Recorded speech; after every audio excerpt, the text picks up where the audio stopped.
Hello everyone, welcome to the Port Calls YouTube channel. Today we are going to share with you a webinar we co-organized with the Philippine Multimodal Transport and Logistics Association. This webinar is entitled How to Ensure Forwarder Compliance with BOC E2M CPRS. What do we expect in this webinar? The following will be discussed. Recent developments that directly impact forwarders, NVOCCs, consolidator BOC CPRS registration. What is BOC Client Profile Registration System, CPRS, in the first place for sea freight forwarders, NVOCCs, and consolidators? The three most important N's will be discussed, and these are your TIN, URN, and CCN. The different types of CPRS status. How do you check online on the current status of forwarders CPRS in the BOC system? And detailed procedures on BOC CPRS registration for forwarders, NVOCCs, and consolidators. These and many more will be discussed and explained in this webinar. To do the welcome remarks is the President of the Philippine Multimodal Transport and Logistics Association, Ms. Marilyn Alberto. Good morning, everyone. On behalf of the Philippine Multimodal Transport and Logistics Association, ACOP, CDEC, and Port Calls, we would like to thank you for joining this webinar. During the past 3 weeks, we have learned that many forwarders, consolidators have encountered delays in the transfer of LCL containers to off-dock CFS because of a new BOC E2M system rule wherein forwarders, consolidator, CPRS registration is inactive or expired, and customs clearance of container transfer is not allowed by the system. I have also heard that until now, some forwarders are still unable to transfer their LCL containers because of number one, their accreditation renewal with DTI FTEB is still on process, and number two, forwarder registration in BOC E2M CPRS is expired. This morning, CDEC will conduct briefing on how to ensure forwarder compliance with the BOC E2M CPRS. We have also reached out to DTI FTEB to join us today. While they are not officially designated as speakers, Ms. Lucy Salili and her FTEB team will be here as observers and hopefully assist us in case you have any questions for DTI FTEB. Thank you, and we hope that this webinar will be of help in expediting your compliance to the BOC E2M CPRS. Mabuhay po tayong lahat. Thank you, Ms. Marilyn Alberto. Thank you so much. Let me proceed with introducing our speakers for this morning. We have a gentleman and a lady. Mr. Leo V Morada is an expert on technology solutions for trade compliance and logistics, encompassing customs clearance, port authority clearance, economic zone documentation processing, sea freight container terminal, general cargo port operations, air freight cargo warehouse and ground handling operations, with 35 years of executive management and senior ICT management work experience since 1986. Mr. Morada specialized in the development, implementation, and project management of information technology, IT solutions in the Philippine ports and logistics operations from 1986 to 2002 as IT manager of 3 leading Philippine ports and logistics service providers, cargo handling operators in the Port of Manila. These are Marina Port Services Incorporated, 7R Port Services Incorporated, and Asian Terminals Incorporated. Currently, he is the Chief Executive Officer of Cargo Data Exchange Center Incorporated, or CDEC. This is a value-added service provider, VASP, of the Bureau of Customs, the Philippine Economic Zone Authority, PEZA, and Clark Development Corporation, CDC. Together with Mr. Morada is Ms. Angelica De Luna. She is a Senior Account Manager of CDEC also. Her current role and responsibility encompasses sales and marketing account coverage of freight forwarders, customs brokers, and import-exporters based in the National Capital Region.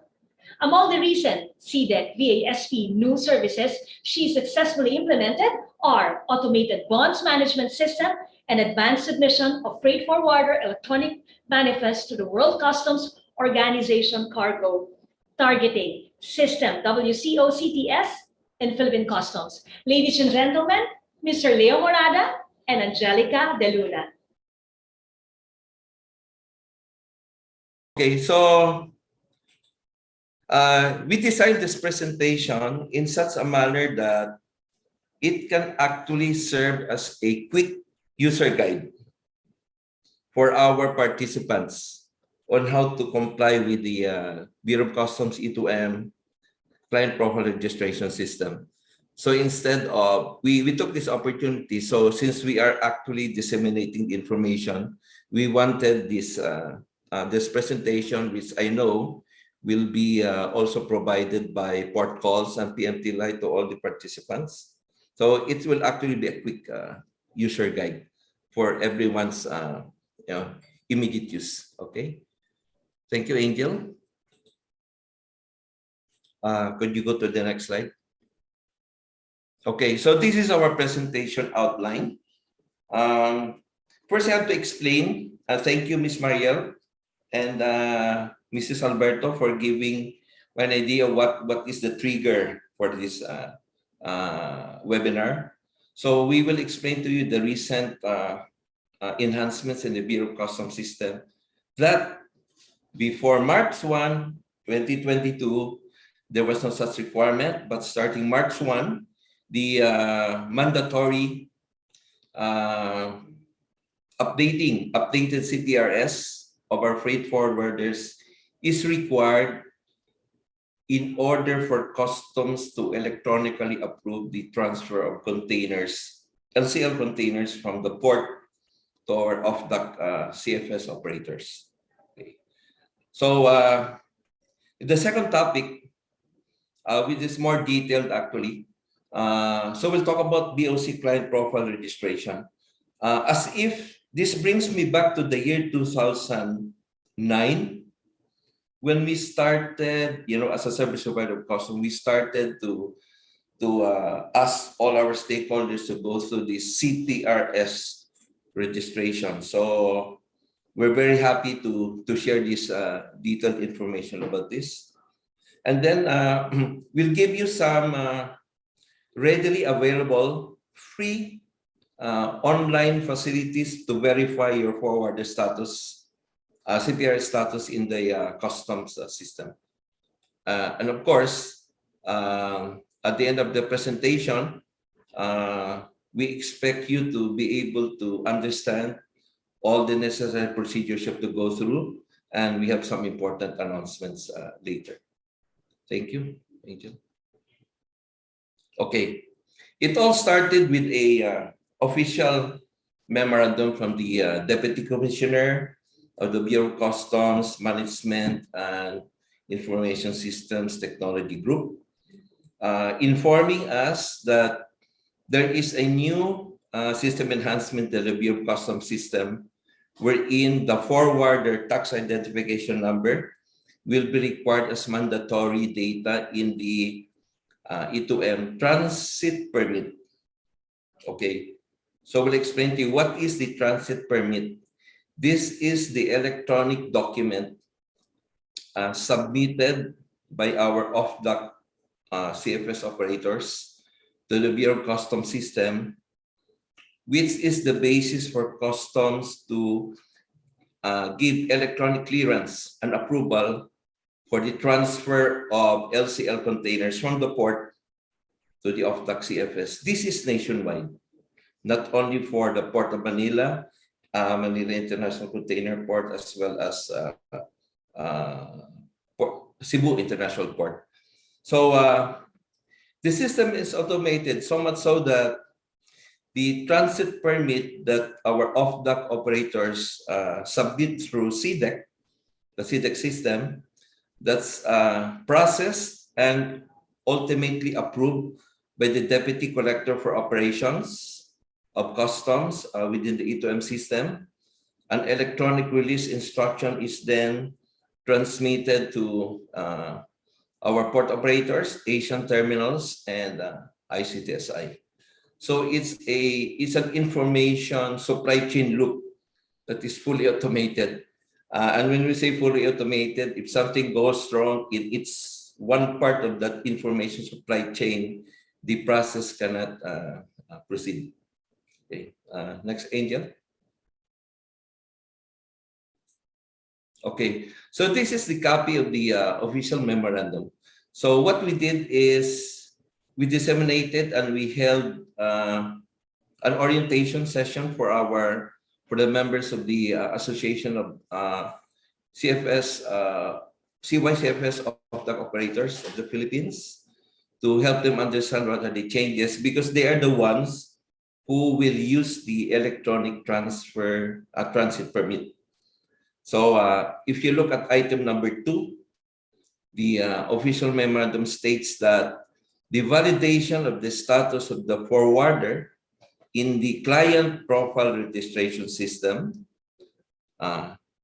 will now be matched with the transit permit.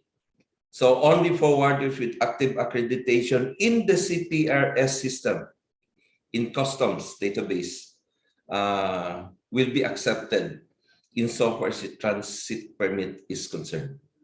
Okay, so this memorandum does not speak in behalf of DTI, because DTI is the accrediting agency for all our freight forwarders. This official memorandum focuses on client profile registration within the customs system.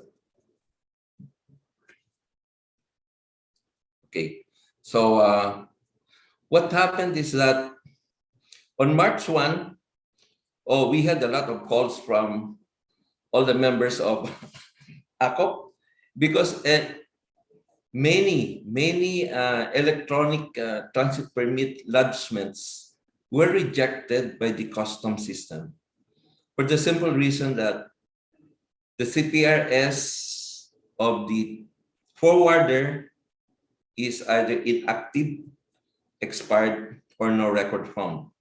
So this is a showstopper. No LCL container can be transferred, can be allowed by the customs system to transfer March 1. So that was a big problem for us and for the off-dock operators. Okay, let me take a few seconds to explain. This is the transit permit. The freight forwarders do not, see this. You are not the ones who lodge this to E2M. It is actually your designated off-dock CFS operator. So the forwarder tin is there. Before March 1, it was not there. So what happens then is when this is submitted by the off-dock CFS operator, the custom system will look at the tax identification number and search for the corresponding CTRS status in the customs system.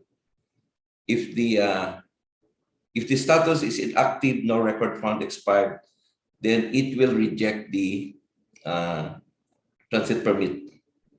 So you see, that's an example there of an error message, which our off-dock operators see. Each time we have an error.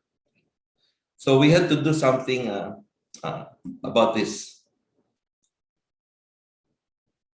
Okay, so we collaborated with the members of ACOP to resolve delays. So the first thing we do was to help explain to our off-dock operators, this is a system problem. The only option we have is to ask for consideration from the Office of the Deputy Commissioner, MISTD, for a temporary procedure wherein the customs system will allow lodgement of the transit permit, even if the forwarder CPRS registration is expired. Okay, so they favorably considered our request. That's why for the period March 2 to 4, the transfer of LCL containers from the terminals were smooth. Okay. But after, as effective March 5, they had to strictly implement again the CPRS checking.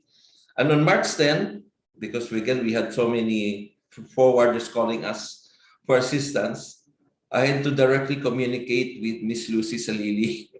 Okay, Ma'am Lucy, please bear with us for during the time because of the problems encountered by our freight forwarder stakeholders. So Miss Lucy and her team informed us that they also, were experiencing a sudden surge of forwarder requests for CTRS registration, which is done to their office as a first step, as well as the updating of the accreditation of many forwarders with the FTED. Okay. The problem was came at a critical point, so that on March 11, a total of 35 containers in Port of Manila, MIP, and Cebu cannot be transferred to the OFTAC CFS because of this CPRS problem. 35 containers encompassing 18 forwarders. So we had to go again to the Office of the Deputy Commissioner for MIS to allow us to have a temporary procedure. This is our second request. So this was favorably approved. But as of today, March 17, the mandatory checking of your CPRS registration will again be strictly implemented by the custom system. So hopefully, all our forwarders have already, who have LCL containers, LCL shipments, have already, completed their compliance to the custom CPRS system. So we'll keep everyone informed, specifically our ACOP members here, because any delay, in releasing the container, we know very well the after effect. The longer it stays in the port, so you have your demurrage charges, and all our importers who have LCL shipments will be following up why is it that their shipments are not yet at the OFTAC CFS. Okay, Angel. Okay, so I'll be the one to do an introduction of the CPRS system. Angel will do the detailed procedures. So what is CPRS? Well, as an integral component of the customs processing system. The custom system, which we know is called E2M, Electronic Flow Mobile. Okay, let me clarify. All stakeholders who have valid and updated CPRS registration are the only ones authorized to undertake electronic transactions with customs. Now, who are the stakeholders that must comply with CPRS? Airline, shipping line, freight forwarders, importers, exporters, our customs brokers, our arrastre operators, ATI, ICSI, they all comply with CPRS registration. All our OFTAC CFS, all our sea freight and air freight cargo warehouses in the airports, they have to go through CPRS registration. Private commercial ports like Harbor Center or the Davao International Container Terminal in Davao. Surety companies for the banks management, they are required to undergo CPRS registration. Your CPRS registration in customs is renewed annually. And a stakeholder may actually have more than one CPRS registration. So for instance, if Leo company, I'm an importer, so I must have my CPRS registration as importer. Then I also export, so I must have another CPRS registration as exporter.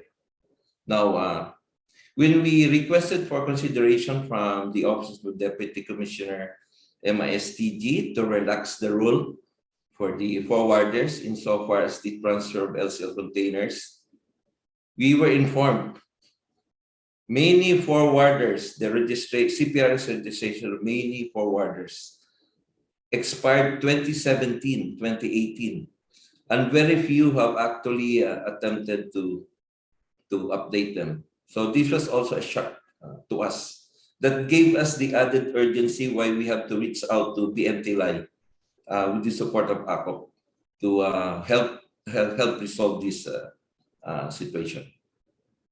Angel? Okay, so we have a self-check. You do not have to read the entire customs memorandum orders on E2M in order to understand how you will comply with CPRS. You just answer 4 questions. Number 1, do you have your username and password issued by DTI FTED for the purpose of the forwarder having access to BOC CPRS system? Number 2, do you have your URN, unique reference number, provided also by DTI FTED? Number 3, do you have your CCN? Okay. So as Mariel said, the very important N, customs client number, that is automatically generated by the Bureau of Customs CPRS system when you complete your registration. Number 4, do you have a PDF copy of your certificate of registration wherein your customs client number is clearly indicated? Okay. If you answer no to any one of these, that means to say you have to start the process immediately for CPRS registration. Next, Angel. Okay, so let us remove the mystery from this URN and CCN. Okay, so your URN as a freight forwarder starts with the alphabet, 3-character alphabetic reference, PSP. I think it started way back when it was still the Philippine Shippers Bureau was the one who was the one in charge of accreditation of freight forwarders. Okay, so it's a 7 alphanumeric URN. Now, what is the CCN? The CCN, customs client number, you will receive that once your CPRS registration is approved by the Bureau of Customs system. So it always starts with an FW for the freight forwarders. Okay, so for your reference, the customs broker CCN starts with a letter, the 2 characters BR. Importer starts with IM. Exporter starts with EX. Airlines start with AL. And the shipping line CCN starts with SL. Okay. So that's how it is. You should have that. If you have your TIN number, then you should have your PSB, unique reference number from DTI FTED and your CCN. So I just remember these 3 N's. Okay. So next, Angel. Okay. The custom system gives automatic notifications by email for each process of the CPRS registration. So the first is stored, okay, then accredited. This is the most important, activated. The worst is if you receive expired. It's an email notification. So I hope our participants would not mind the emoji, because I always find this in, the younger generation. I belong to the older generation. So I think everyone can relate to, stakeholder reaction if you receive such notification. Okay, Angel? I think we have to, we have to start at this point to show our forwarders. Okay. First is, this is DTI. Okay, this is from the DTI website. You can access anytime. And as service provider, CDEC, once in a while looks at this website and look at the list of accredited service providers. So it generates a list of all the accredited freight forwarders, including the expiry date. Okay. So no need to register. You just go to DTI website and double click on this. Okay. Now, we're happy to share with you. You can actually verify your status or CPRS status in the customs system anytime. Look at the link. For those of you who are in their offices and it will not distract you, you could actually type in Google Chrome or Microsoft Edge, type cprs.customs.gov.ph. It will open up into the screen.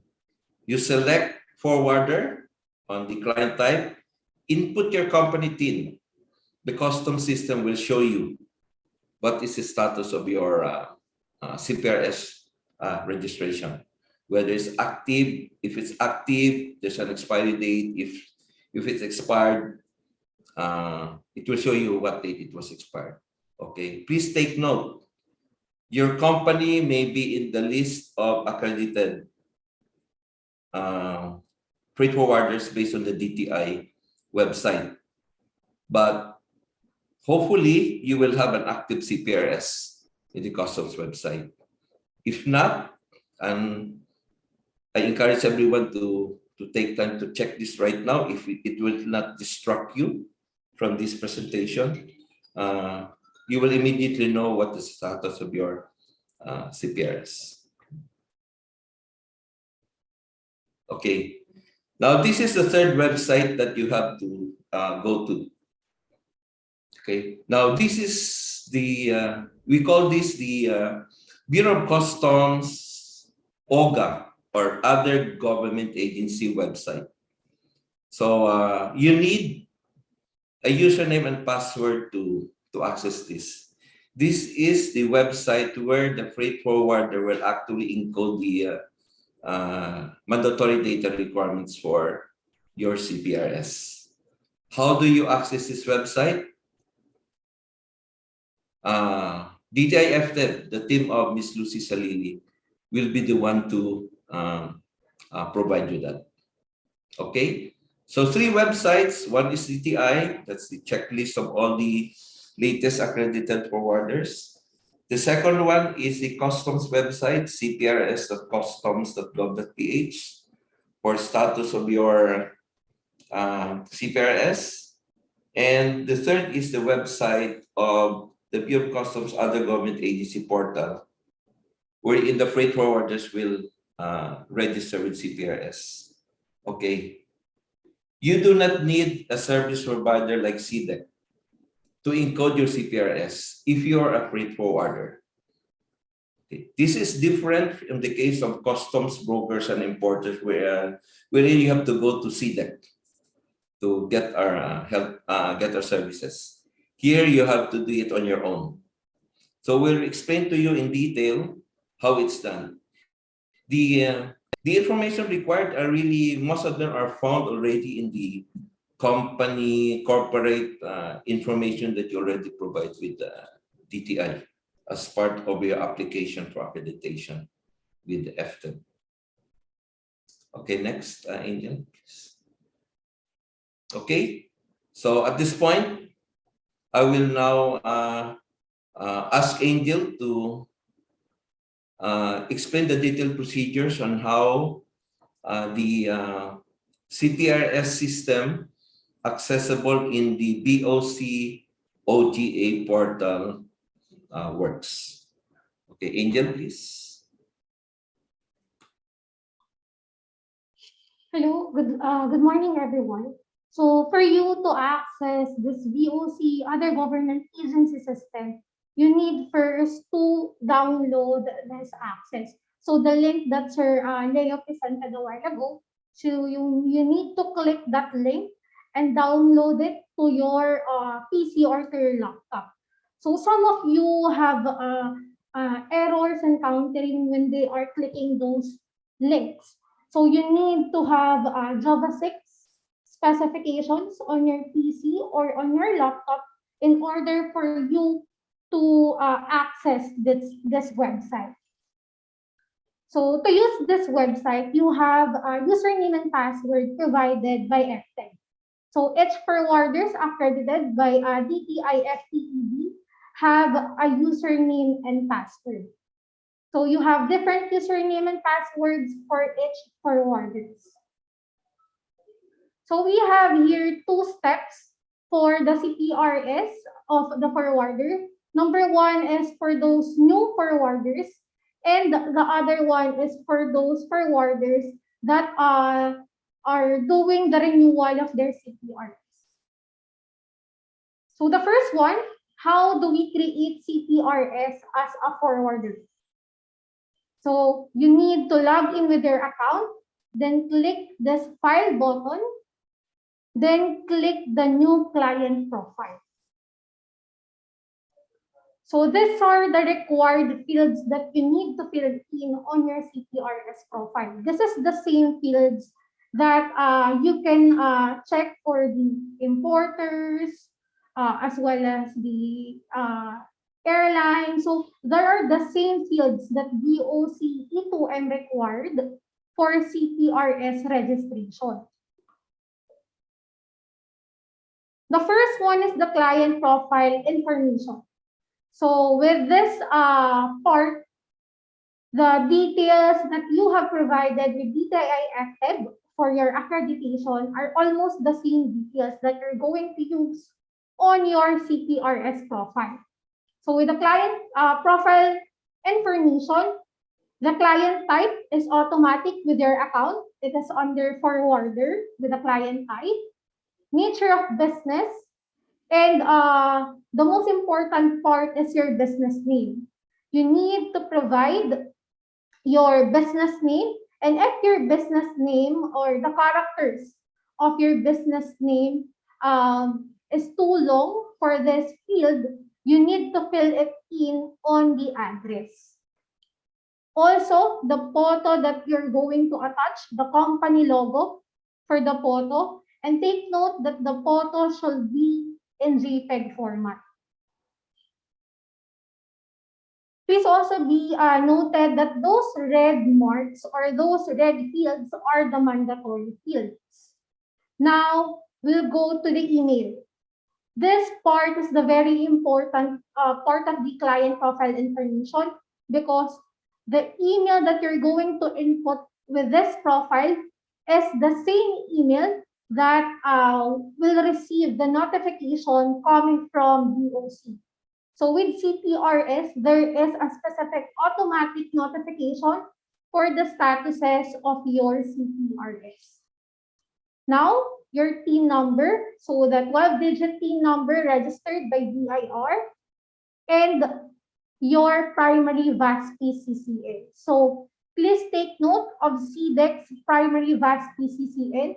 So I just want to correct this one.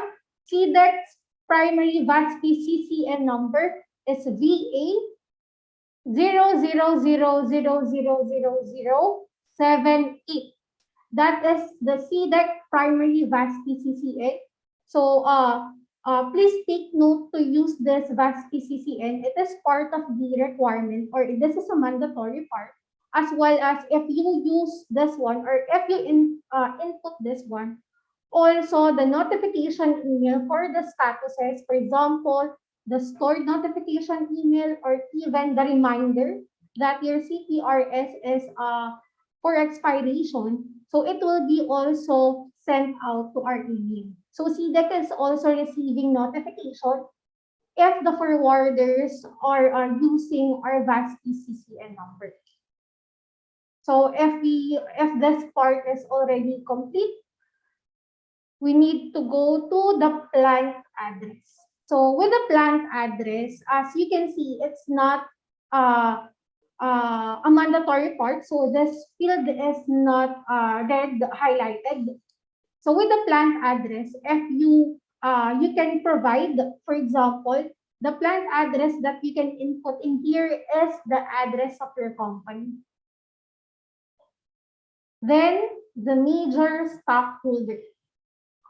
With the major stockholder, so you can provide, for example, if the major stockholder of your company is also a company, you can input in the first name the company name. But if the major stockholder of your company is an individual, for example, me, Angelica De Luna, so I can input here my first name, middle name, last name, as well as my photo and signature. Take note for the major stockholder, you need also to provide photo and signature.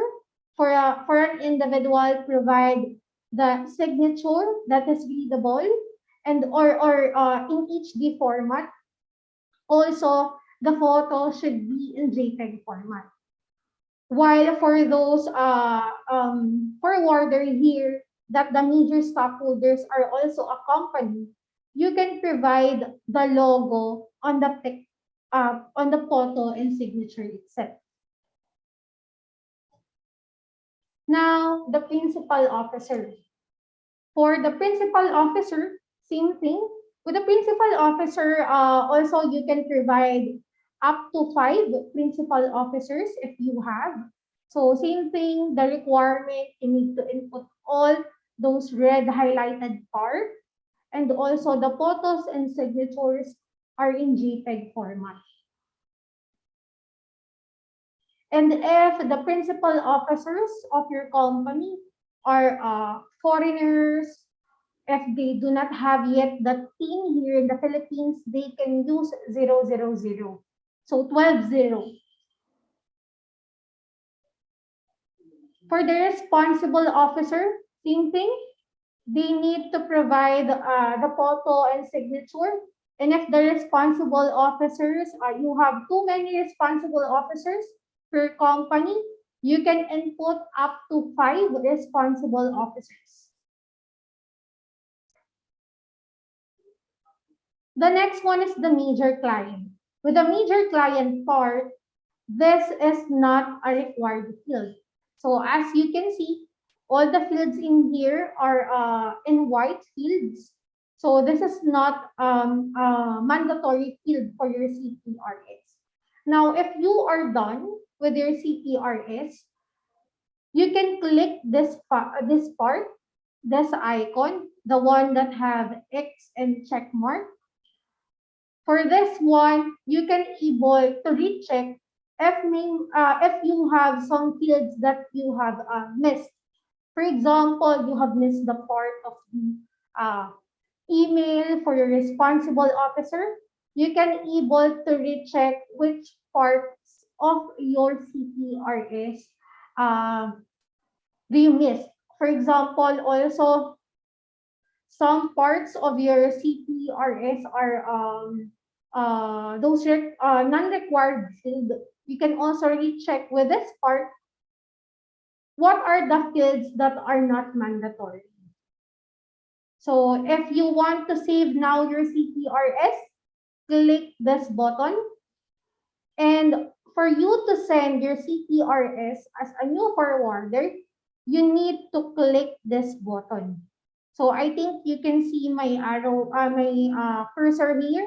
So this arrow, this is the send button. So before you send your CPRS, please check all the details if correct. Otherwise, you will go through amendment. So before you store your CPRS or before you send it, you need to recheck all the fields that you have filled in. And just to add, this part, when you click the save button, an XML file copy of your CPRS will be downloaded and saved on your laptop or your PC. So to print, you have here this icon, the printer icon, where you can able to print your CPRS profile.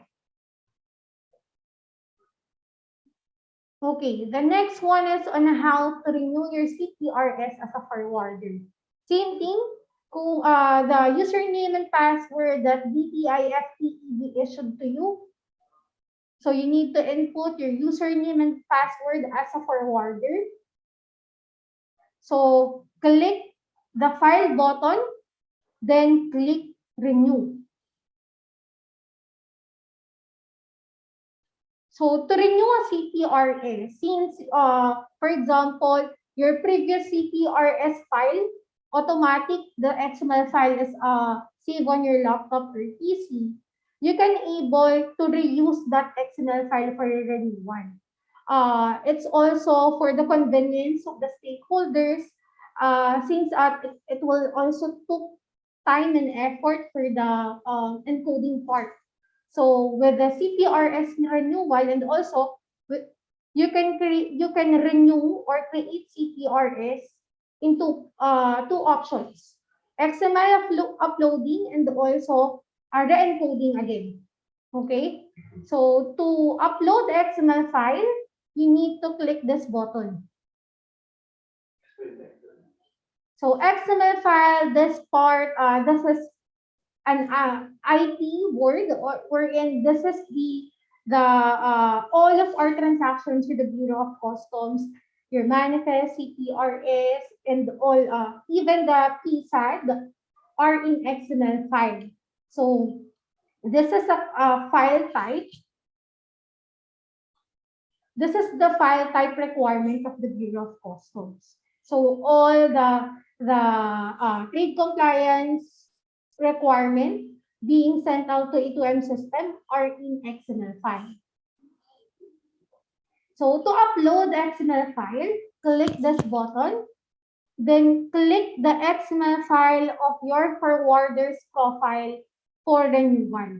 So for example, I have here my forwarder's XML file, CTRS. So this is their previous CTRS profile. And I think there is no revisions. All the officers are still the same, even their addresses and mobile numbers. So I'll just click this XML file and click open. So when you click open, your details or your previous XML or your previous CTRS will be auto-populated on your CTRS profile.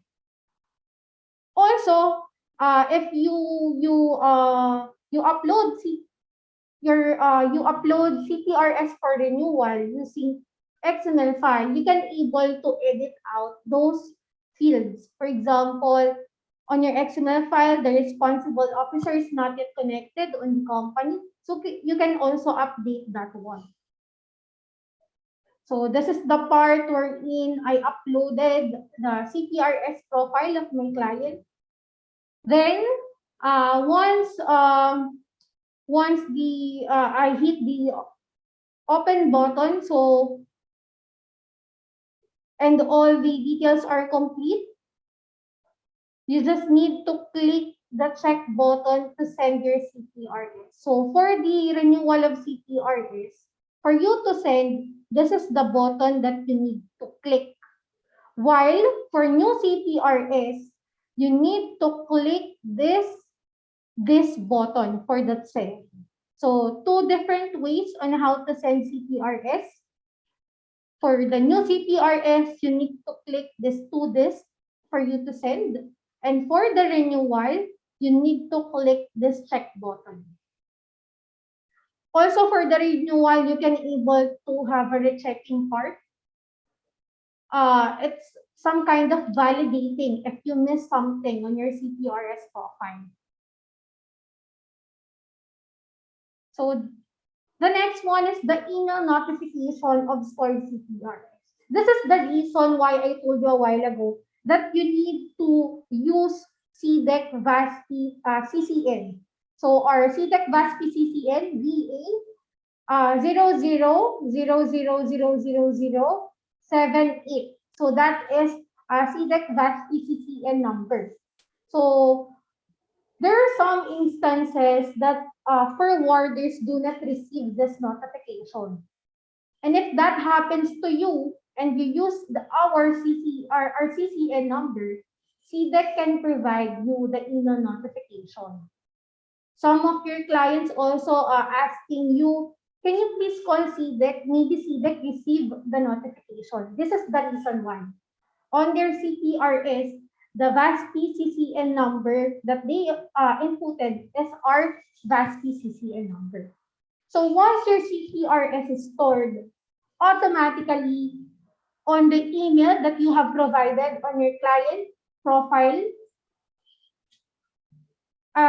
email notification of stored CTRS will be sent out, or you will receive this sample of email notification, as well as the notification of your active CTRS. For those forwarders here that have an expired CTRS, for example, last January and then this March, this is the time na nag-renew sila. So mostly of you receive na this kind of notification, renewed expired active, meaning your previously expired CTRS is already renewed and now have an active status. So you are now again an active forwarder, forwarder that can receive COR coming from the Bureau of Customs. Because you cannot receive BOC COR if your CTRS status is not yet active. So as Sir Leo mentioned a while ago, they have stored accredited active CTRS status. And the most important part, or the most important status that you need to have, is the active one. That is the last step of your CTRS. Okay? So this is the part of Sir Leo's presentation. So Okay, thank you, Angel. So we're almost at the end of our presentation. So just to recap on the 4 questions on our self-check questions. If you answered no to any of the 4 questions, the next step, please immediately contact DTI-FTEB Business Licensing and Accreditation Division. That is the team here of Miss Lucy Salili. I think you have to send a letter so that you could get your, you can be provided with your username and password to access the other government agency portal of the Bureau of Customs. Okay, I think a last slide.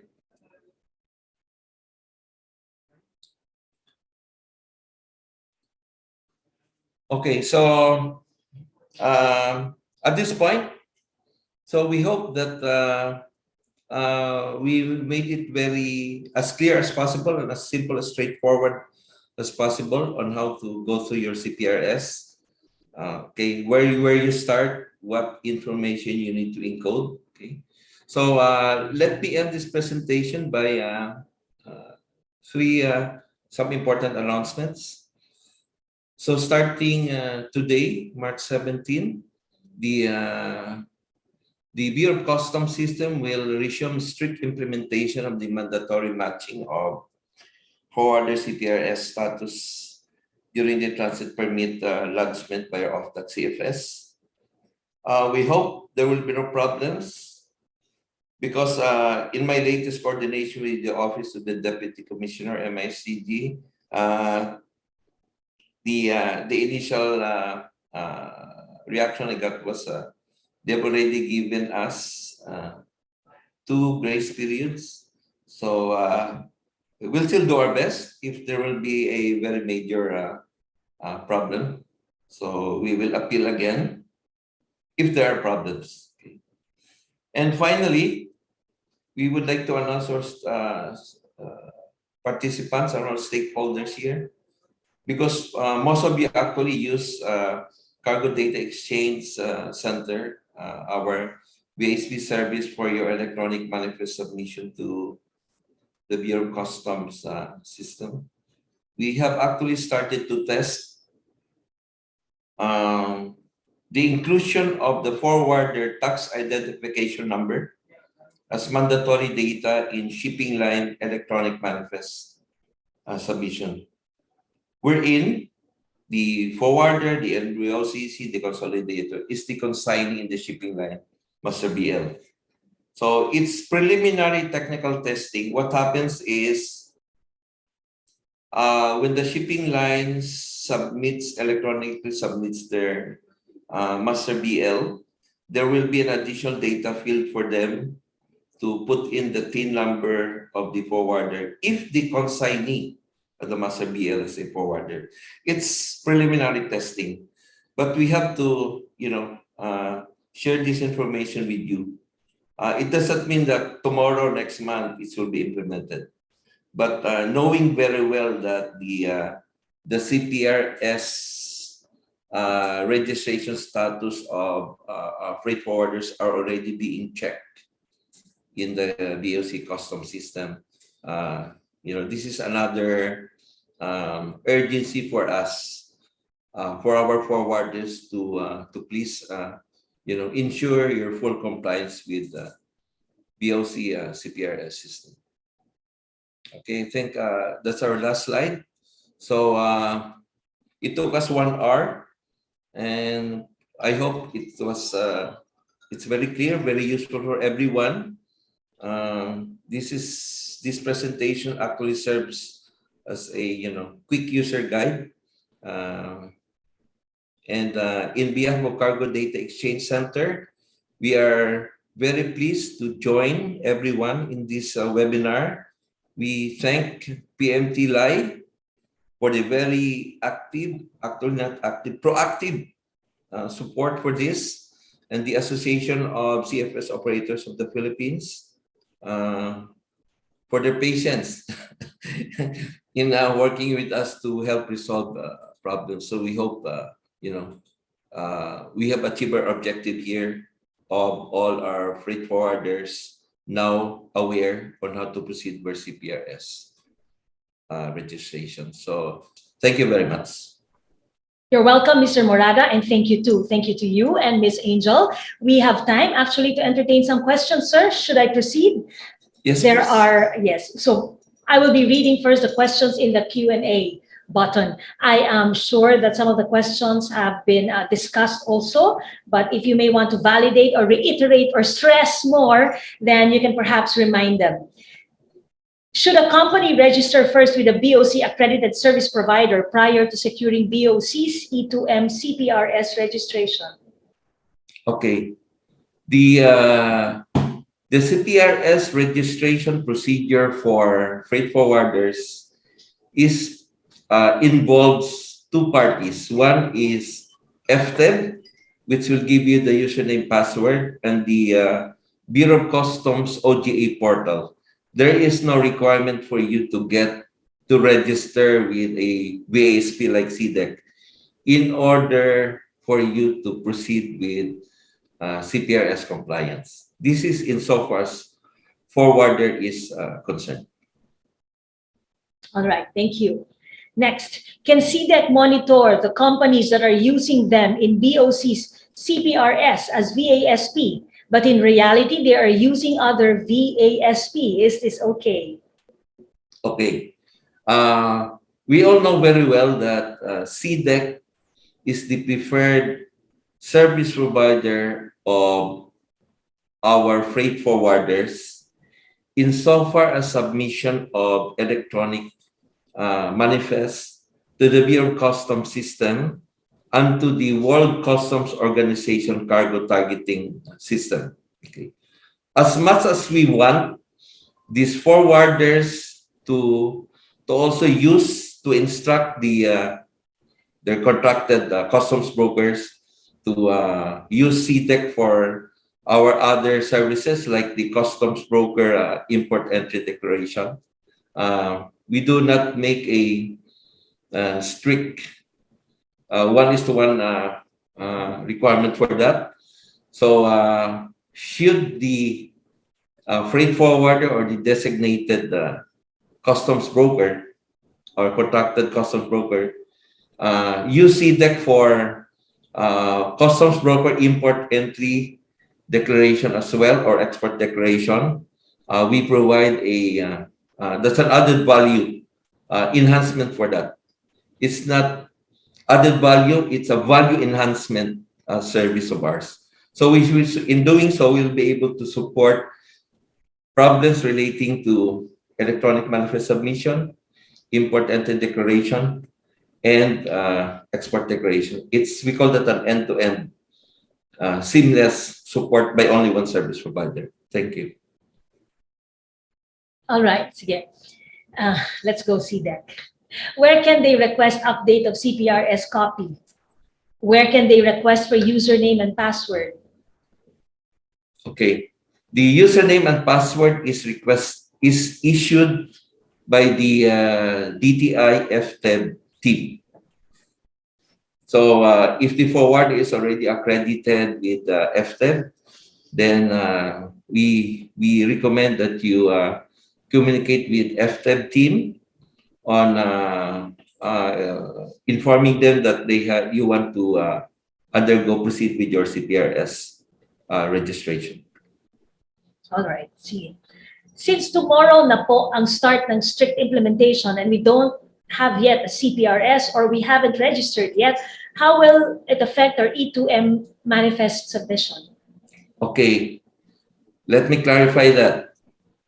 The problem that we have starting March 1 is the rejection of the by the customs system of a document called Transit Permit. Okay. Which involves customs approval of transfer of LCL containers to the OFTAC CFS. This is a problem at hand. So if you are a freight forwarder and you do not have LCL containers to be transferred to the OFTAC CFS, you will not be impacted in any manner. As of today, the customs system does not check CPRS status of the freight forwarder insofar as your electronic manifest submission is concerned. For today, the situation might change maybe a few months from now. But please make sure, regardless of what will be impacted now or later, your CPRS registration is a part of stakeholder compliance with the Bureau of Customs system. So it's best they don't wait until they're impacted. Yes. It's better to be prepared.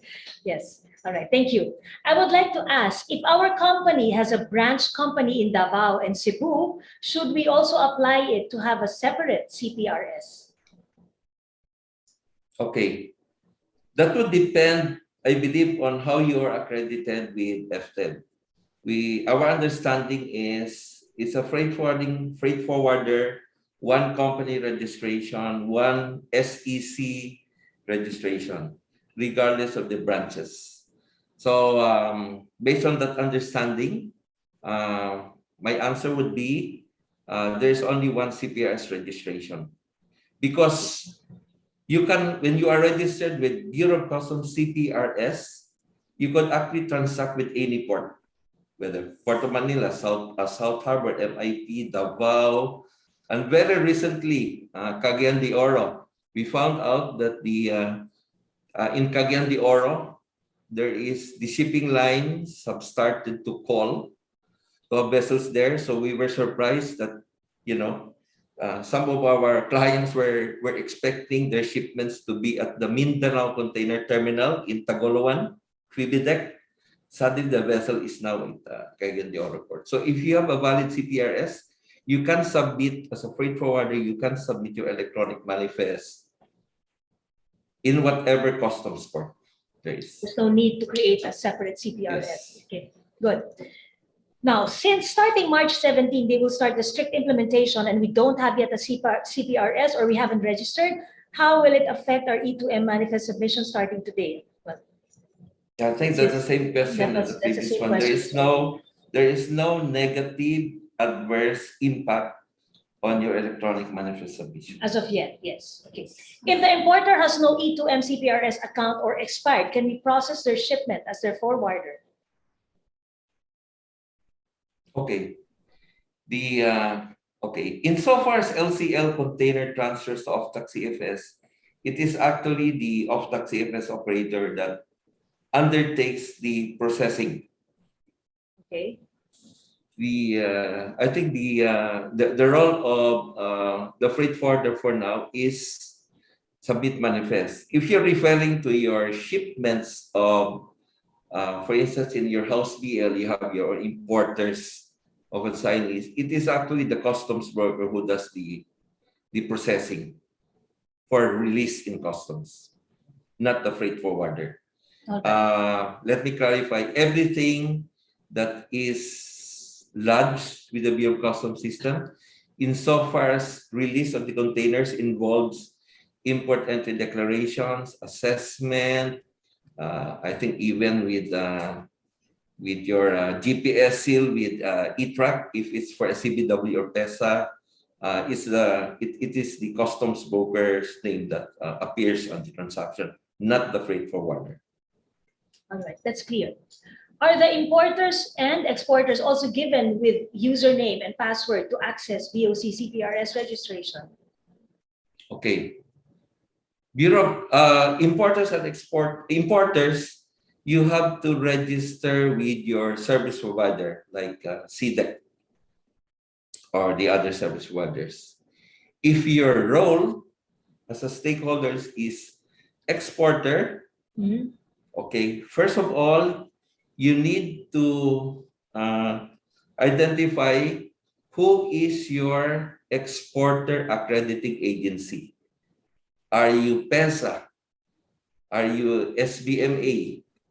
Are you Field Export? So because these agencies, these accrediting agencies, will be the one to give you your unique reference number. Again, that letter N. That's very important. Okay. Now, exporter registration with CPRS system goes through the other government agency portal, OGA. Okay.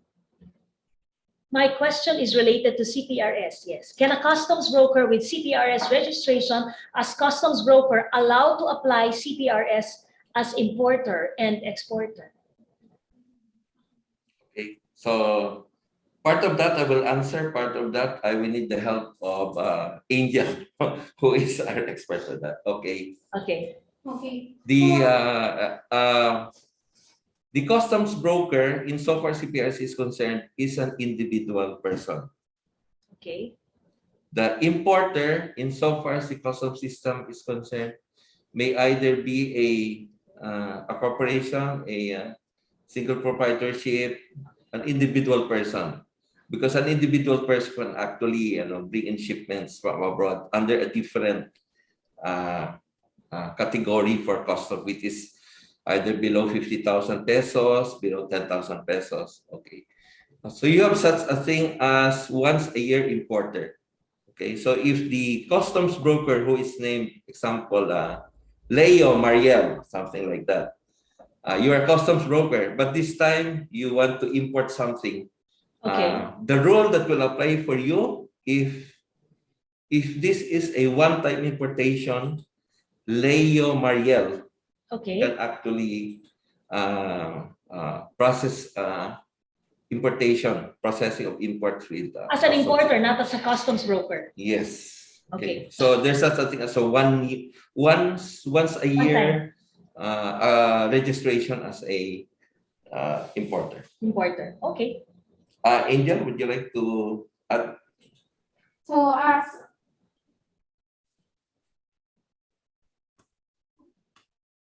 as mentioned with Sir Leo, each stakeholders have different kind of accreditation or CTRS registration.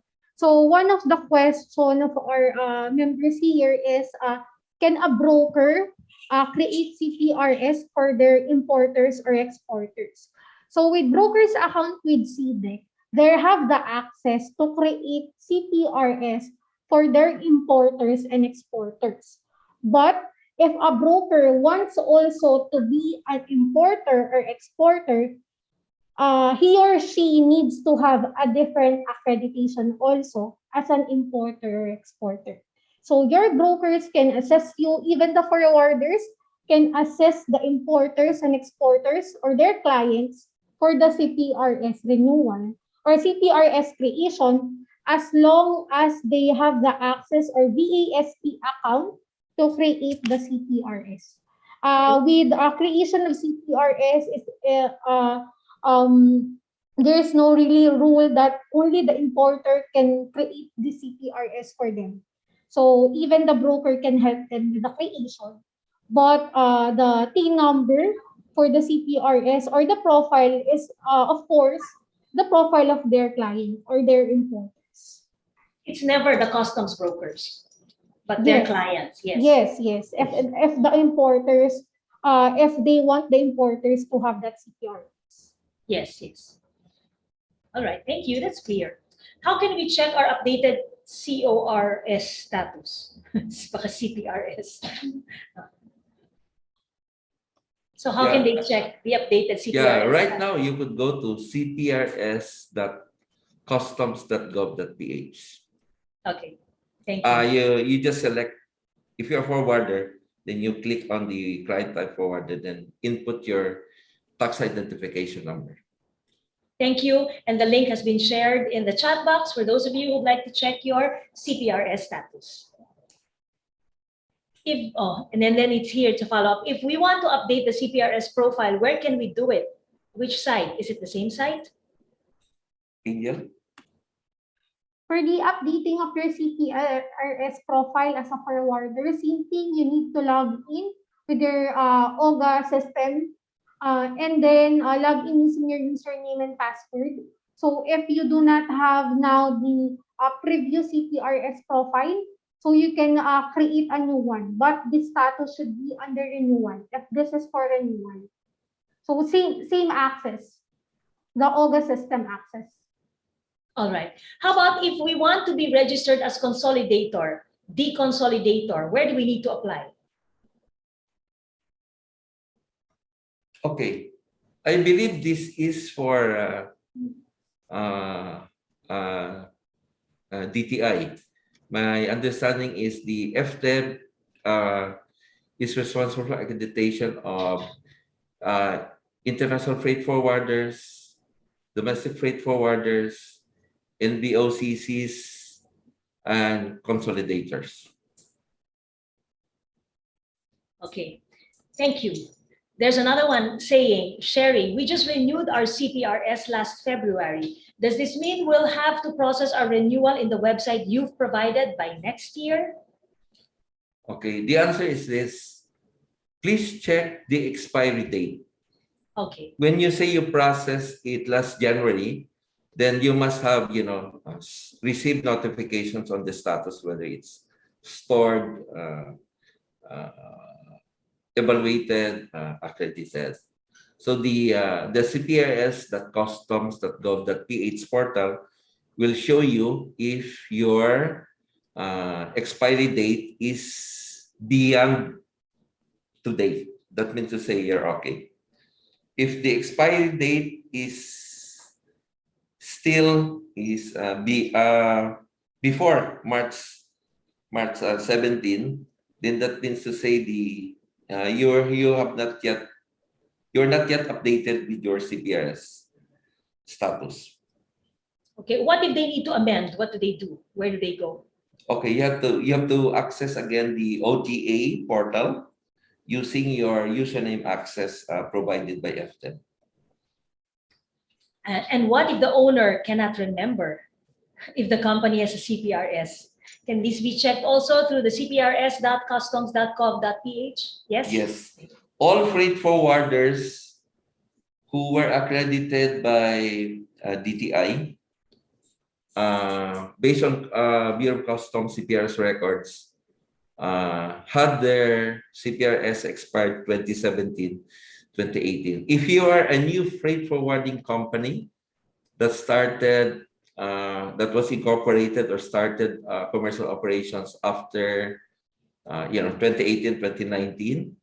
Then you have, the first step you have to do is to apply for accreditation with the TTIF. Okay. Is the BOC OGA system the new platform for the registration and renewal of CPRS? Okay. The OGA system has been there since the start. It is only used for the CPRS of freight forwarder, exporters, right, Angel? Shipping lines. They use that portal. All the other stakeholders, importer, broker, operator, cargo warehouse, Will use. they go to the services of the VASP like CTEC. All right. Now, there's another one. Ask ko lang po kasi lagi may lumalabas na mandatory signature kaya hindi po kami makapag-renew. Oh, there's a problem renewing because this always comes out, mandatory signature. What do they do? Okay. It means that you have not put in something in that data field called signature. I believe it's a scanned copy of a signature. Okay. FTEB registers to CPRS only those accredited SFFs with categories NVOCC and or IFF.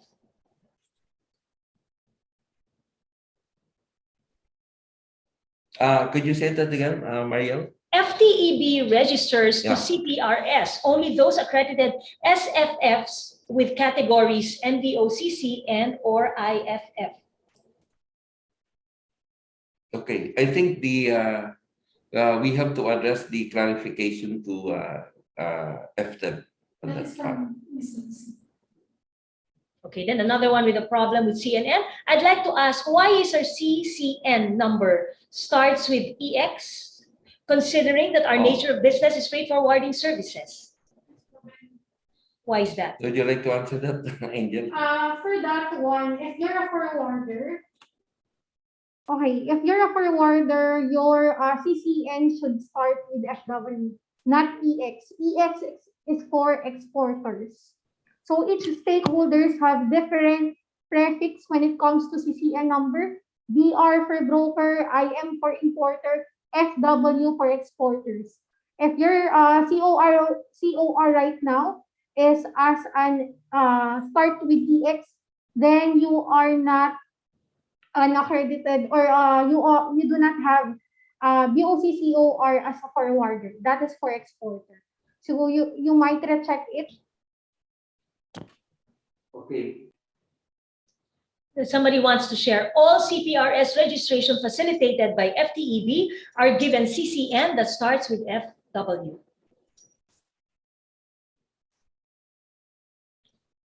DTI provides the URN, which starts with PSB. The CCN is a custom CPRS numbering or designation system. So your CCN comes from Bureau of Customs CPRS. May I add to the previous Question? Yeah, you cannot interchange your exporter CCN, which starts with EX 000123445, and use that for CPRS as freight forwarder. It's a different role. We know very well we have many freight forwarders who are accredited as exporters because they have export shipments. So, but you cannot interchange your exporter CCN EX111 and use that whenever you have LCL shipments for transfer to off-dock CFS, because the custom system will check your T number and check your CPRS as a freight forwarder, not as a exporter. So in so far as export, you have no problem. That's okay. You use your EX CCN. All right. This other one has the same problem as last, but let me share it with you. Meron po kaming error encounter every time when send renewal. Parang yung kanina, the error is mandatory signature. Like you were saying, Mr. Morada, baka scan signature yon, no? So they will have to supply the signature. But here's the thing. We have sent an email with DTI, but they tell us to check with BOC. But BOC is pointing to DTI. So I guess they just have to provide that. Okay. We're not sure what exactly is the email, is the error.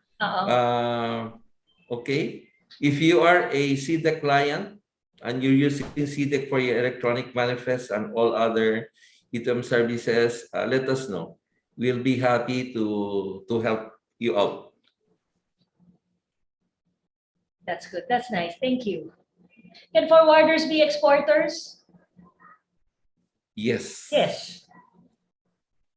You have to go through a separate CPRS registration as exporter. Yes, but as far as your question is concerned, yes, wala pong pumipigil sa atin. Pwede. Yes. Okay. For new CPRS registration, SFFs are only required to store their profile, but advised to have a saved copy of the XML file. For first renewal, they are required to submit requests for the renewal, inform FTEB if there are no changes. They have to submit copy of XML file. It is FTEB that renews the registration. If there are changes, they have to submit notarized CPRS from the form and updated XML file. Yeah, I think that is a FTEB procedure. And this participant is sharing. Yes, because DTI FTEB is the accrediting agency for freight forwarders, so we have to comply with that. Customs will not accept a CPRS registration of a freight forwarder coming from CDEC. Okay. Well, it will only process CPRS registrations with the new renewal for freight forwarder if that is officially originated from DTI FTEB. Okay, thank you. I just want to do a time check to our dear participants. We have 5 minutes to go, and I believe there are about 3 more questions, so we can answer them. If ever we didn't receive our COR, can we get our COR to CDE, said CDEC, just like when we didn't receive our stored notification? Is that something you can provide? Due to data privacy rules and confidentiality, we are not allowed to do that.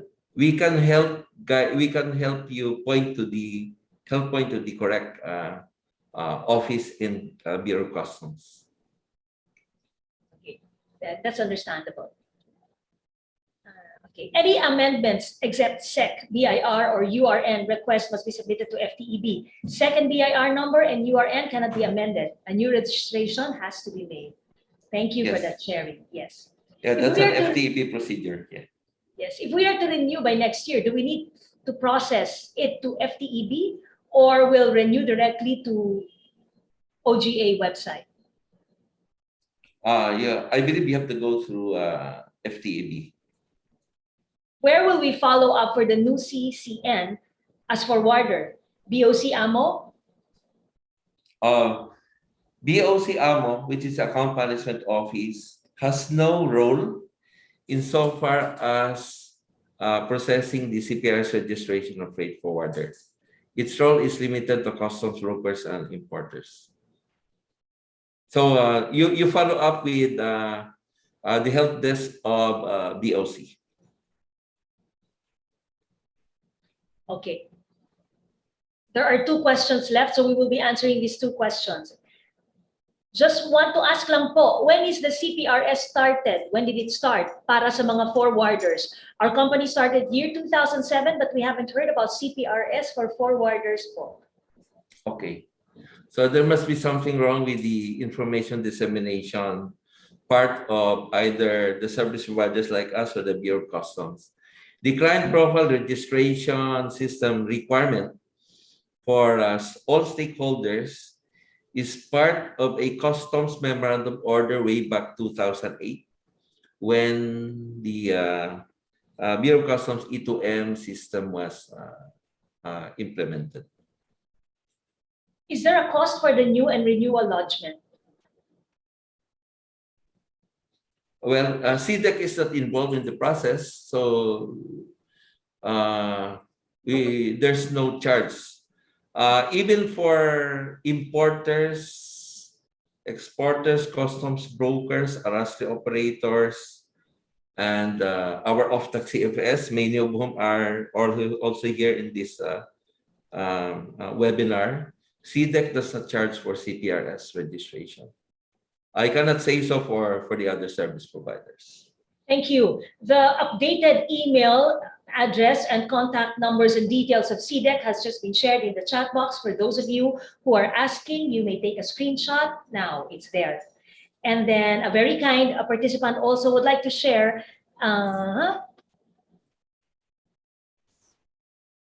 You may request a copy of your CPRS to MISTG, just like we did yesterday.